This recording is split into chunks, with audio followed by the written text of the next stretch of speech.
And welcome back to the In Conversation. I always say couch because we normally film these on a couch, but we're not on a couch. We're back on Zoom, and I think I'm using today the last virtual background that's available to me before I have to start circling back through them. Which is disappointed, but we can see the back of this one anyway. Not something I'm proud of. And I'm joined, as I said a couple of weeks ago, by Mr. Charlie Batt of the Merthyr League. Hello, sir. Hello, good evening. How are you? Very well, very well. I've said off camera, and I'll say it again for the people watching. Thank you for making an effort with your get up. It's appreciated. No problem. It's if anyone on the ManvFAT community page, they would have seen the levels we went to show unveil the kit. Yeah, you're the skipper of the All Fats, is that right? I am. Yeah, I've not seen that name before. So I think, and it's certainly not me that can validate this, but if Richard Crick is watching, he'll be able to validate if this is an individual name or if we've seen it before. Nice. It was easy because we were blacks, the All Fats. The logo's a fork instead of a feather. It's brilliant. I hadn't actually noticed. I hadn't actually noticed that the fork and the feather resemblance. Yeah, right down to the T. That right of course. To the T. I'm anyone that's been on my team in ManvFAT will say I'm the most extra person. I will go as far to be as extra and as close to being Premier League footballers as we can. Main character energy, right? Exactly. Nothing says Premier League like walking out of a tunnel in Merthyr. Yeah. So let's talk about that. So I think, if I'm not mistaken, and I have been before, Merthyr are in week 4 at the time of recording. Week 2? We've just finished week 4 of our pre-season cup. Fantastic. So how has that gone for the All Fats? It's been a mixed bag. We lost our first game, won our second game, lost our third game, won our fourth game. So that's a proper mixed bag, right? Yeah. We're second in the cup though. Great. The blue team have absolutely stomped it, and I think we're going to be giving them a guard of honour next week. But it's been good to see the new guys come in and learn how ManvFAT works before we go into a proper league setup. Yeah. So it's been an enjoyable period of time to be part of ManvFAT, and especially being part of a new league. Have you been a part of ManvFAT in any other guises? Yeah, so I think I'm the most unluckiest ManvFAT member to ever exist. This is actually going to be my 4th season at ManvFAT, but I've only completed 1. Okay, where were your other seasons? So I did. I joined ManvFAT in 2020. What year is it now? 2022. 2020. 2020. 2020. Yeah, sorry. It's been a long day. 2020, as the pandemic was coming towards the end so just after the summer, kind of September, October time. Yep. I started. We played 4 game weeks, and then the pandemic kicked off again. Where was this? So that's Cardiff. At Ocean View, I think it was Leisure Centre. Yeah, Channel View, that's it. And then came back after the pandemic, played a full season there for Fatburn Rovers. Oranges? Then Oranges. I was debating wearing their shirt, so I just brought it as a. It's a proper good kit. That. Yeah. It's a proper good kit. So you were on the team with Craig and Lee, right? Craig Matthews, Lee Squelch. Yeah, fantastic. Matt Brown, Mikey, who was a player facilitator. So it was a good team. We were rubbish. We lost both of our games. It was a good team, but we were rubbish. But support-wise, such a good team. Yeah. Then we started our second season at the Vale, and then that ended, and they moved to Goal. And because of the change in days, I couldn't be part of the league anymore because I've got childcare.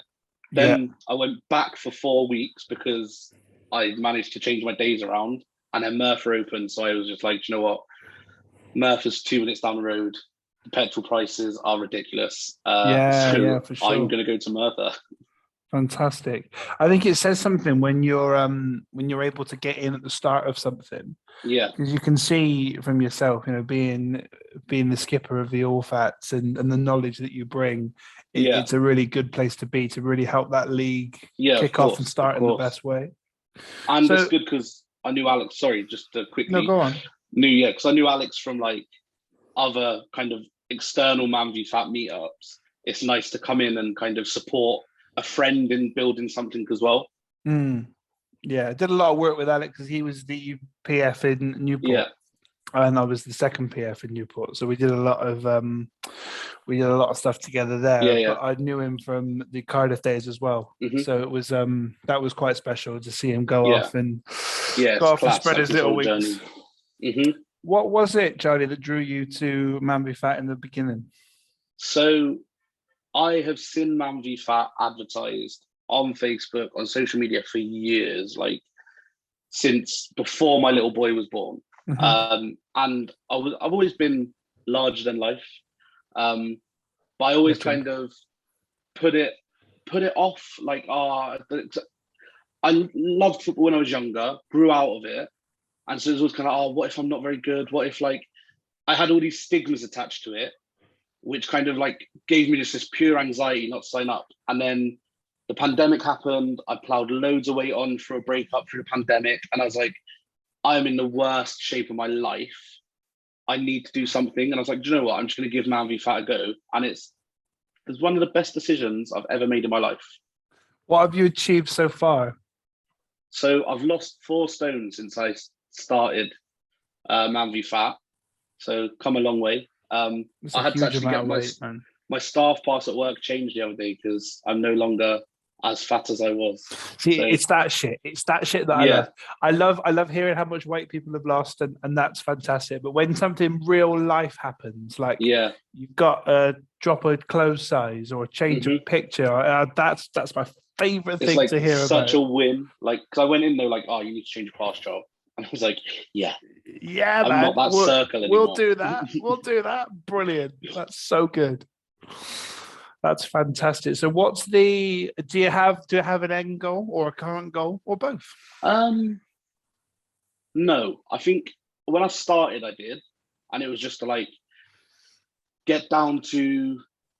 I've never had a number that I want to get to. It's always been kind of lose enough weight that I feel comfortable and I'm kind of able to stay around for my boy and kind of I guess have that like perfect body that you imagine in your head. But then the more time I've spent at ManvFAT, I've realized it's not all about that. Like you can be a big boy and still live a healthy lifestyle. And, not you don't have to be this kind of lanky stick thin bloke. And as someone who's 6 foot and quite broad, I probably wouldn't look that good if I was stick thin. So it's just now about being happy in myself and knowing that I've achieved massive things. And as long as I'm comfortable and healthy, then I'm happy.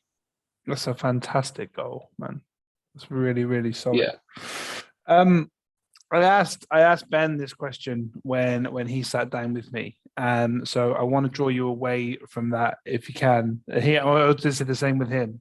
But Hmm. aside from the shithousery with the tunnel, what's been the standout moment with ManvFAT so far? Um, I'd probably say my first 11s game. So I would have been with Cardiff, right? yeah, so it was Cardiff 11s, and we played in Newport. Not Newport, sorry. We played in Leeds. We drove up to Leeds for the weekend, and Leeds, Newport. Leeds and Newport, Well, completely different places. Yeah, much for yeah. We, much we this. we went up to Leeds, and just that whole experience of going away with the team. I've never played a team sport where I've gone on an away day. So at the ripe age of 27, it was like exciting. I was telling all my mates about it.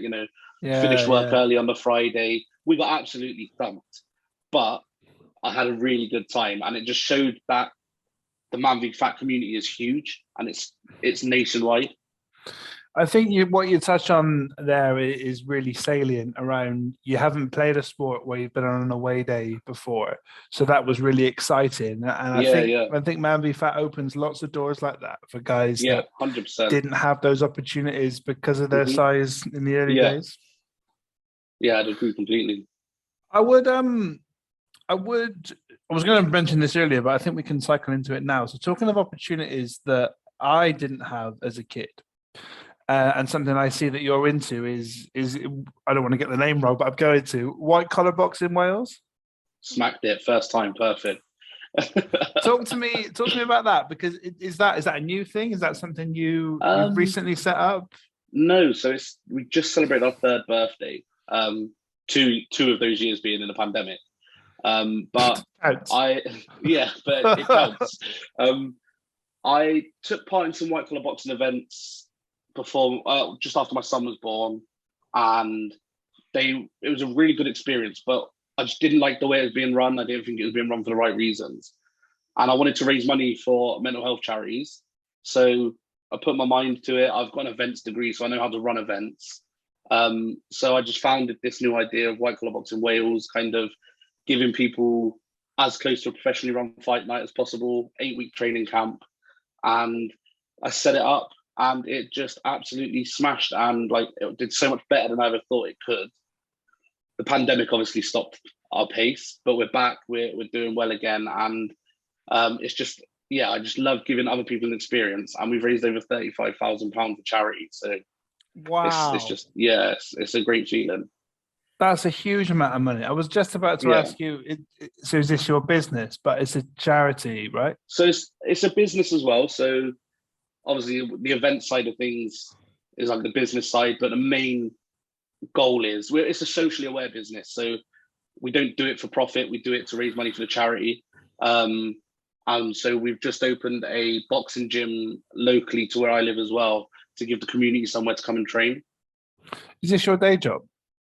No, Wow. So some real commitment into that, right? yeah, yeah.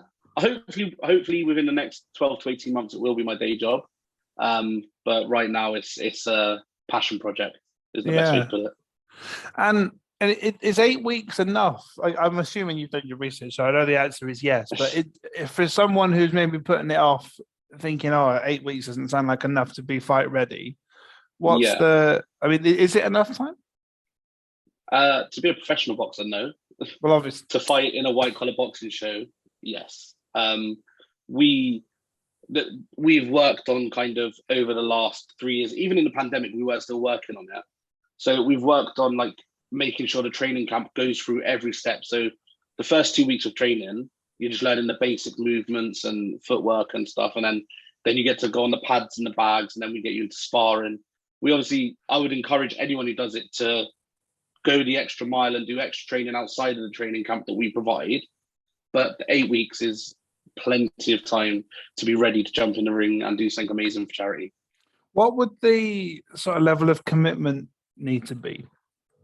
So we asked for 50% commitment, so 50% attendance to sessions, but Mhm. it's 2 nights a week, an hour each night. Right. The rest is if you want to work out on the side, work out on the side. If you don't have to. If you live local to our gym, you can come and train up at our gym when you're not in the training camp, or you can go to your own gym. But we will facilitate as much or as little as the participants want us to for them. This is something I don't know if you can tell that I've been really interested in giving a shot, and I'm So conscious. Go on. if you have the itch, it will never go away. Mm. I think it's something we could probably take offline rather than have a Yeah, whole YouTube video about 100%. But I think that could have been sowing the seed really for Billy really giving it a go. Good. Perhaps we'll clip that. We can Yeah. use it to promote the box and stuff. I think that's really really strong, and that's come out of that's come out of something obviously really really powerful. So Yeah, yeah. it's really good to see that up and running again. Thank you. We want to talk about and we finish off these videos in this way. If we were speaking to a fictional character and he wasn't quite sure about how he's going to go about tackling his weight he doesn't know if he's going to try Weight Watchers, or maybe he's got these certain fitness goals. He doesn't know how he's going to achieve them. He sees ManvFAT. He's thinking, oh, I'm just really not sure. What advice would you give to him about what he should do next? So, being a big fan of the In Conversation series, I know a lot of people do say, just go for it. And I think it's similarly with a boxer, when people say, just go for it. That doesn't sell it enough to someone who is, for example, I was in the position of, should I do it for like 3 years before I signed up? So I think they need to realize that it's not just turning up and playing football once a week. It's a community. It's a group of brothers. It's genuinely meeting a group of like-minded people. And it's not going to be that guy in the office who has never been fat, that calls you big man and doesn't understand the day-to-day issues of being a larger man. It's men that have all been fat and have all been big man at work, or have all been bullied for being fat at some point in their life. So it's like-minded people who are going to support you to get you to where you want to be. And you're not going to be like judged for putting on weight one week like you are at Slimming World or Weight Watchers. You are, if you put weight on one week, you're probably going to have a brilliant story to tell why. You've probably been on a stag do, or you've had a mad burger, or you've just had a really good meal. And 10 times out of 10, the people are more interested about where you got the burger than how much weight you put on. People want to hear that shit too, though, right? Like, it's just as important. It's just as important. Have you done Slimming World and Weight Watchers? Yeah, I've got a really funny story about Slimming World that I did when I was younger. And I basically signed up with my mum, and I went for my first week, weighed in. Then it was Easter week and my birthday. So I just scrammed. Like, I did not care. And I've gone in, I've stood on the scales, and it was like 6 pounds. I was like, I've lost 6 pounds. I was like, no, mate. No, you put it on. I was like, oh, okay. And it was just like, I was made to feel like, and I was only like 14 or 15. And I was made to feel like, you idiot, you've put 6 pounds on. Yeah. And I was like, what a bad attitude. And like, all the women are sat there like, oh, well, I've had 2 Maltesers this week. And I'm like, shut up. I've had 4 Easter eggs. Like, I've had 4 bags of Maltesers. Yeah. And I just didn't like the kind of mentality of it. And then like seeing my mum struggle for so many years with sins, and you can eat as much pasta as you want, but you can have beans on your pasta and it's free. But if you have beans on your toast, it's 2 sins. And I was like, what? What gets me the most about sins, and there's definitely a place for sins, but what gets me the most is a banana, free. Mashed banana, 2 sins. What? Are you beating the sins into it? Like, it is a sin to mash a banana. Yeah, that was mad. Mad. Oh, well, did you go back after that? No. Don't blame me. Never. I tried Slimming World online, like, for like a month, when I saw my little boy's granddad lose loads of weight on it. And then I realized it just wasn't sustainable for what I was trying to do. So I gave it up, and then that's where ManvFAT came along. I think ManvFAT, and obviously I would say this because I love ManvFAT so much, but I think what strikes me the most about it is its longevity. Like, it's a football season, and you're gonna fall off in that football season. Like, every team, every player does, but it's that's so relatable to men already. Yeah. And you're going into that. That's another dream. That's another box ticked, and it gives you sustainable results. And I think there's a reason so many guys fall in love with it, and there's a reason it's as successful as it is. And it's because all the reasons you just mentioned. I think that could be one of my favorite explanations as to why the fictional character should join ManvFAT. Well, Charlie, it's been an absolute blast. Thank you so much for coming to your office to speak to me. It's been a pleasure. I'm glad I finally got a chance to get in conversation. You made it. And